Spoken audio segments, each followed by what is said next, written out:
Yes, bwana mambo vipi? Langu jina naitwa Selaf Po mtoto wa Chapwaya kutoka Chap Media TV. Nao nimekuja kwa Mosayo, tunataka kupata mawili matatu kupitia kwake. Sorry kuna simu inaita, ngoja ipokee. Halo.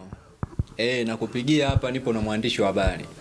Haya, ngoja niongee naye kwanza. Sawa. Haya, poa. Naam, kama nilivyowaambia kwamba leo tumeamua kumtembelea Mosayo kupata mawili matatu, maana tunaona kwenye mitandao na trend sana. Tunataka kujua na mashabiki zako wanataka kujua. Tupe siri ya mafanikio yako kutrend kwenye mitandao. Maana kwa kutrend huko mzee. Kwa kweli nashukuru sana Mungu pamoja na watu wote ambao mnanitazama katika video hii hapa, na imani bila nyinyi nisingeweza kutrendi. Kwa hiyo nyinyi ndo kila kitu kwangu, lakini pia huwa naamini kwamba kila jambo lina wakati wake. Kwa hiyo unapokuwa unamuona kwa mfano kama mtu saizi ana trend, sio kwamba labda ndo ameanza juzi. Kuna watu wengine unakuta yani huko nyuma tumetokea mbali, tumehangaika, lakini wakati wetu ulikuwa bado haujafika. Lakini pale ambako wakati wetu Mwenyezi Mungu alipokuja kutujalia na kuweza kufika, basi ndo milango ya baraka imekuja imefunguka. Lakini pia sio jambo la kujisifu na sio kwa uwezo wangu, mimi najua ni kwa uwezo wa Mwenyezi Mungu. Okay, sawa. Kuna clip moja ambayo ina trend, inasababisha wewe mpaka ukawa una trend sana, ambayo kama uko kwenye mahusiano, lakini kuna comment fulani pale, kuna zile description uliandika, lakini tunataka tupate ufafanuzi kutoka kwako. Labda umetendwa au labda, hebu tuambie, tupe hiyo siri tuijue. Kwenye system ya mahusiano ni mambo ambayo kidogo yanakuaga ni private kidogo, lakini kwa mambo ambayo ni public, ambayo sio ya kuficha, ambayo kila mtu ambaye anakuwa anajua pamoja na mtazamaji hivi ilivyo kwa ambavyo wanatazama, na wenyewe pia wanapitia maisha ambayo mimi mwenyewe pia nakuwa napitia, kwa sababu wanasemaga siku zote maisha ambayo unayapitia wewe sio wewe tu, na wenzako pia wanakuwa wanapitia maisha kama hayo hapo. Kuna mtu ndio nilikuwa naye kwenye mahusiano, nikajitahidi kumhudumia kwa kila ambacho anakuwa anakihitaji. Lakini kama unavyoweza kufahamu, asilimia kubwa kwa sasa hivi utandawazi mwingi sana umewaharibu sana watu. Kwa hiyo kuna zile movie ambazo kama unavyojua watu wengi waga wanaziangalia, kwamba unakuta tajiri anampenda mtoto wa kimaskini, anakuwa anamuonga hela nini. Sasa watu wengi, alafu yule maskini wao wanaamini kwamba ana uwezo wa kuwa na mahusiano na mtu mwingine anayempenda, alafu tajiri kazi yake ni kutoa pengine fedha, lakini mwisho wa siku anakuwa anampenda maskini. Sasa movement za namna kama hiyo ndo huwa zinafanya mpaka watu wengi sana kwenye system za mahusiano huwa zinakuja kupata madhara. Na ndio maana sasa hivi unaona mabinti wengi sana wanapata ujauzito, lakini ukitaka kumuuliza bwana, kwani mume wako yuko wapi, ni wengi kutoka 100% karibia 95% wote ambao wanazalishwa waishi na waume zao. Ukitaka kuwauliza kwamba ni kitu gani ambacho kinapelekea wewe mpaka leo hii mwanaume ulioza naye yuko wapi, mwingine anakuambia mara amesombwa na maji, mara hayupo.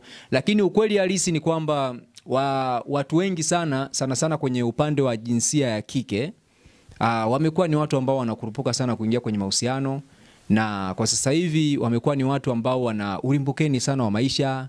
Wamekuwa ni watu ambao pengine hawana msimamo kwa namna moja au nyingine, na wanafanya vitu kwa kukurupuka bila kujua kwamba vitakuja kuwaletea athari ya maisha yao au wenyewe kwa hapo baadaye. Kwa sababu mwanzo wa kuharibikiwa kwenye maisha yako wewe huwa unaanzia ni pale ambako ndoto za mwanamke, wanawake wengi huwa zinakufa pale ambako unaingia kwenye mahusiano na mtu ambaye sio sahihi katika upande wako.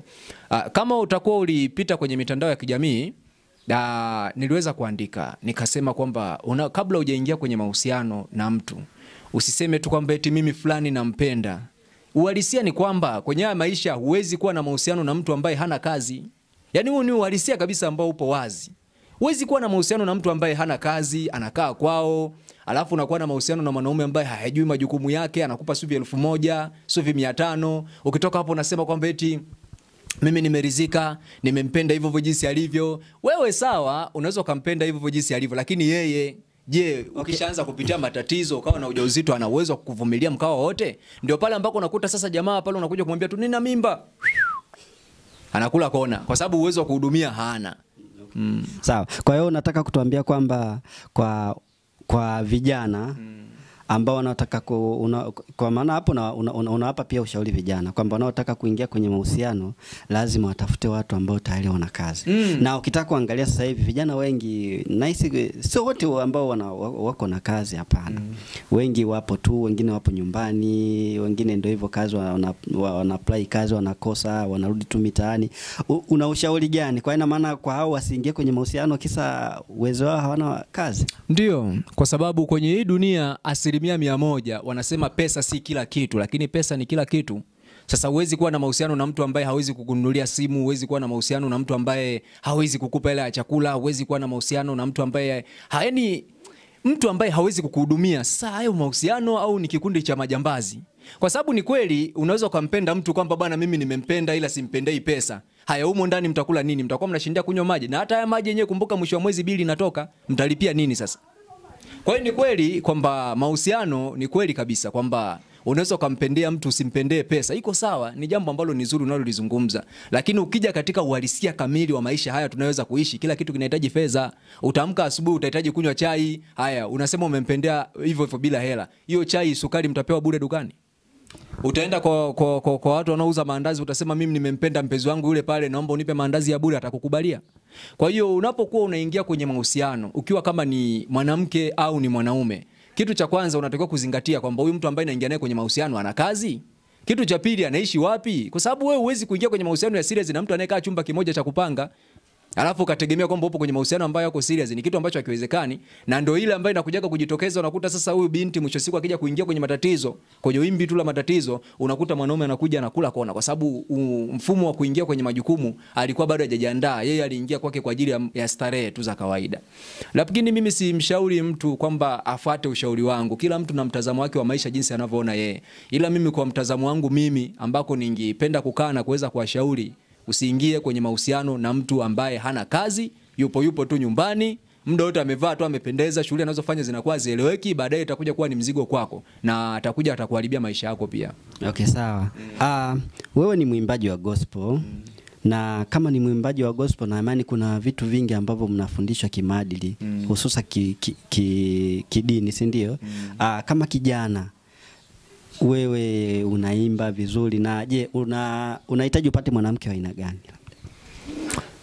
Kwa sisi ambao tumeweza kupata neema ya kuweza kumjua Yesu vizuri na Mungu vizuri, mimi binafsi, sisi watu wengi ambao tumeokoka ndio maana kutaka tukutufuatilia, sisi tupo katika mahusiano yetu ya kawaida sana. Kwa hiyo mimi sihitaji kusema eti kwamba umpate mwanamke wa aina gani. Ni yoyote tu, mradi awe na hofu ya Mungu, mcha Mungu, awe anajua tu nini maana ya ndoa. Kwa sababu mimi sina shida na hela, kusema kwamba eti mimi na shida na hela, kwamba awe na hela. Hela za kazi gani sasa? Mimi kikubwa awe na upendo, awe anamjua tu Mungu, awe mtulivu, ametulia, awe na upendo, basi hamna kitu kingine ambacho kinahitajika hapo. Okay, sawa. So kuna nyimbo fulani hivi uliimba, lakini na hisi kwenye mtandao wako niliona ni kama miaka 1.5 hivi. Je, vipi kwenye uimbaji wako wa gospel? Bado unaendelea au umehamia upande wa pili? Kiukweli bado naendelea. Nilikuwa na changamoto kidogo, niliweza kuimba nyimbo zangu kama 3, ni sahihi. Muda uliotaja ni muda ambao ni sahihi kabisa. Na baada ya kuweza kutoa zile nyimbo zangu kidogo zilikuwa zina changamoto ndogo ambazo zilisababishia mpaka zikaweza kushushwa kwenye mitandao ya kijamii. Iliweza kuonekana kuna nyingine kwamba nimecopy beat, kwa hiyo waliweza kuishusha. Nyingine ikaja ikaonekana kwamba ina muziki lakini muziki wake kwa bado unaelelea, na yenyewe nikaja nikaishusha. Lakini mimi nipende tu kuwaambia kwamba huduma ya uimbaji ambayo ninayo ndani yangu kuiacha ni kitu ambacho hakiwezekani, na mpaka muda huu hapa ninaweza kuzungumza na nyimbo ambazo tayari nimeshaweza kuziandaa, nyimbo nzuri, na nilikuwa natafuta production nzuri ambayo naweza nikakaa na kuweza kufanya nao kazi, kwa sababu nataka kumtumikia Mungu kwa sasa hivi katika kiwango kingine, sio kama kile cha miaka ya nyuma ambacho nilichoweza kuwa nacho. Kwa hiyo kwa sasa hivi nimejiandaa vizuri na tafuta production nzuri ambayo nitaweza kufanya nayo kazi kwenye upande wa audio, na kwenye upande wa video pia nitahitaji niweze kupata production nzuri ambayo nitapata video zenye quality nzuri, ili niweze kuwaletea watu ambao wanatazama vitu ambavyo wao wenyewe watakuwa nasema kidogo hiki kidogo kimekaa vizuri kuliko kufanya vitu vya kuungaunga. Okay, inawezekana kipindi kile labda ulikuwa una maokoto, lakini sasa hivi naona maokoto kidogo yanachungulia mfukoni. Hebu kwanza waambie watazamaji, mbona naona maokoto yananing'inia tu. Bwana, watu watafuta hela, lakini angalia huyo Mosa, hiyo inawezekana kweli bwana. Amekipata. Unaona hadi shavu, angalia hela zinaning'inia tu. Kwa kweli hizi sio hela za kusema kwamba za kukaa nazo siku nzima. Mimi hizi kwangu ni hela tu za kula, ndio maana huwa naziweka kwenye mfuko wa shati. Kwanza shilingi ngapi? Sijui ni 1,100,000, sio kuna 1,150,000 yani vilaki sio 100,000 na kwenye laki tu, na hii ni hela tu ya kula ambayo ni hela ya matumizi ambayo naweza nikatumia tu kwa siku ya leo, na kesho pia Mwenyezi Mungu akinijalia niendelee tena. Sisi kazi yetu ni kufanya tu kazi. Kwa hiyo unapokuwa unafanya kazi Mungu anakuwa anakubariki. Kwa hiyo ni lazima ule vizuri ili uweze kupata afya ya akili kwa ajili ya kwenda kwenye utafutaji pia. Okay, sawa. Hebu kiufupi tu tupe njia za utafutaji wa pesa nyingi kama hizo, kama wewe kijana.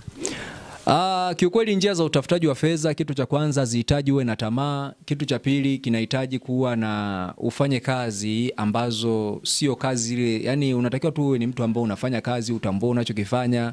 Basi kazi zote tu zinalipa, kikubwa zinahitaji tu uaminifu, uweze kukaa na kuweza kutambua unachokifanya basi. Lakini hakuna njia nyingine ya kuweza kusema kwamba nikupe njia ninazopita mimi, pengine wewe huwezi kupita, kwa sababu kila mtu asilimia kubwa. Kwa nani, hebu tunataka tuzungumzie kidogo kimuziki. Kwa upande wa gospel, tutakuja kwa upande wa waimbaji wa upande wa pili, Bongo Flava, Amini na nini. Ni msanii gani ambaye anakuvutia katika upande wako unaoimba wewe? Kwa kweli mimi wasanii wote na wasikiliza wanaimba vizuri, na hata nikisema niweze kuwataja kwa majina hatuwezi kumaliza. Nikaribia wote wanaimba vizuri. Kwa hapa Iringa kuna msanii anaitwa Prince Daniel, anaimba nyimbo za gospel. Kuna kina Samuel Jeshua, Jeshi la Mungu, kuna wakina Sanjo Rita. Yani kuna wasanii wengi kwa hapa Iringa, lakini ukienda kwenye international sasa kama wakina Bahati Bukuku, wakina Goodluck Osbert, wakina Ota Chirambo, sio wakina, yani wasanii ni wengi, hata nikisema kwamba niweze kuwataja hapa siwezi kumaliza listi. Lakini mimi binafsi ni mtu ambaye ni shabiki yao. Kina Masa Maipaja nasikiliza sana nyimbo zao, wakina Christian Shusho ni watu ambao mimi nyimbo yote nzuri huwa nasikiliza. Sina ubaguzi wa kusema kwamba eti namfuatilia sana fulani, hamna. Okay, tuzungumzie kwa ufupi kwa upande wa pili sasa, kwa Bongo Flava labda. Na imani ninapo nasikiliza, japo sio hawako kwenye upande wako, lakini japo nao wako upande wa pili. Hebu kinani tu kama mwanamuziki, ni msanii gani unayemkubali ambao unajua huyu kwenye upande wa Bongo Flava? Ukisema kwamba uwataje wasanii bila kumtaja Diamond Platinum, kwa kweli utakuwa unamuonea, kwa sababu ni msanii ambaye anafanya vizuri, anaimba vizuri. Kwa hiyo ni wasanii, mimi wasanii hata wa Bongo Flava nyimbo zao pia nazisikiliza, sio kwamba wasisikilizi. Kwa mkoa huu wa Iringa, mkoa huu wasanii wanaoimba ni wengi. Ni wengi sana ambao wanaimba Bongo Flava. Kuna wakina Smiler, kuna wakina J Master. Yani wasanii ni wengi, hata nikisema nianze kuwataja tena hapa siwezi kumaliza. Yani wanaimba wengi. Kwa mfano kama kuna wakina Loni Music hawa, kuna wakina Asdani, kuna wakina Mubaby. Ni wasanii ambao wasanii ambao nawataja ni wasanii ambao wanachipukia. Lakini kama wewe ambao unatazama interview hii ukipata bahati ya kuweza kuingia kwenye peji zao, ni wasanii ambao wako serious sana, sema tu hawajapata support ya kuweza kupushiwa ili waweze kuonekana kwenye ulimwengu mzima. Lakini ni wasanii ambao wanafanya kazi vizuri, wanaimba vizuri, wanafanya promotion nzuri kwa kiwango chake alichokuwa nacho, na nyimbo pia wanatoa zenye quality. Kuna msanii mwingine naye nilikuwa nataka nimsahau, naye anaitwa Montiz. Yani ni wasanii ambao wako very serious na muziki, ila tu promotion zao ndio bado zinakuwa ni ndogo kulingana na kipato. Lakini kama Mwenyezi Mungu siku na wao akija kuwabariki wakaweza kwenda mbele, wao wenyewe watakuja kuwaona. Okay, sawa. Zungumzia kwa ufupi tu, afu baada hapo tutafunga kipindi. Kwa production ambazo unazotamani wewe kufanya nazo kazi, ni production gani ambazo zinazofanya vizuri kwa hapa kwenye mkoa wako? Production za muziki. Kwenye production maanisha kwenye audio na kwenda kwenye video. Na kwenda kwenye video. Kwenye upande wa video naona asilimia kubwa kuna madirector wako wengi na wanafanya tu kazi vizuri, ambako kwa upande wangu mimi kuwataja pia kwa majina mmoja na kuwa nachemka. Lakini mimi ambacho na imani kwamba madirector wapo wazuri ni wengi. Hata nikisema nianze kuwataja sasa ni wengi, sitaweza kumaliza saa hizi. Na kwenye upande wa audio pia maproducer ni wengi, wanafanya vitu vikubwa, wanafanya kazi nzuri, ila sasa sijajua kwamba shida ndio inakuepo kwa sisi wenyewe wasanii, ndio tunashindwa kuzipromote kazi. Hapo ndo sijajua, kwa sababu sasa hivi muziki umekuwa ni biashara, huwezi kwenda sehemu usapotiwe bure. Okay, sawa. Neno lako la mwisho kwa watazamaji wako wanaokutazama na mashabiki zako pia, uweze kufuatilia zaidi kwa kazi zako Binafsi mimi nawapenda sana marafiki zangu ambao mnanitazama katika chaneli hii hapa, nawapenda sana na niseme tu kwamba tuendeleeni kushikana mkono. Mimi kwa majina yangu kwenye mitandao ya kijamii naitwa Daniel Sayo, au unaweza kaandika Mo Sayo, utaniona pale. Njoo kwenye DM tuweze kukaa, tuweze kupiga story. Kama wewe ni msanii unatamani tuweze kuimba pamoja, wewe ni producer una studio nzuri unatamani nije nifanye kazi kwako, niite. Mimi nitakuja. Kikubwa mimi ambacho natakiwa kujua kwamba mimi ni msanii wa gospel na mpenda Mungu sana. Nilijaribu sana kuweza kuhama katika njia za kuweza kumkimbia Mungu, lakini ilishindikana. Kwa hiyo mimi ni msanii ambaye nampenda sana Mungu. Kwa hiyo kama wewe una production nzuri ambao unaweza kujua kabisa tunaweza tukafanya kazi kwenye upande wa audio, niite, andika tu Daniel Sayo au Mo Sayo, njoo inbox, nisikilizishe kazi zako 2-3. Kama nitazipenda nitakuja studio kwako tuweze kufanya kazi. Kwa hiyo kikubwa mimi nawapenda sana watu wa Mungu. Mungu awabariki sana na tutaendelea kuwa pamoja, na napenda sana muendelee kunisupport. Kwa hiyo nenda kwenye page zangu, andika tu Daniel Sayo. Utaweza kuona vitu ambavyo navifanya, nyimbo nitaanza kuziachia so muda mrefu ili tuendelee kumsifu Mungu katika viwango vingine. Mimi niseme tu Mungu awabariki sana. Yes, nadhani mmesikia mambo mengi kupitia kwa Musa, ni wa gospel. Nadhani mambo mengi ameongea na mmemsikiliza. Hivyo basi mtamfollow, nini kwenye mitandao yake kijamii. Langu jina Seraph Paul, mtoto wa Chapwa kutoka Chap Media TV.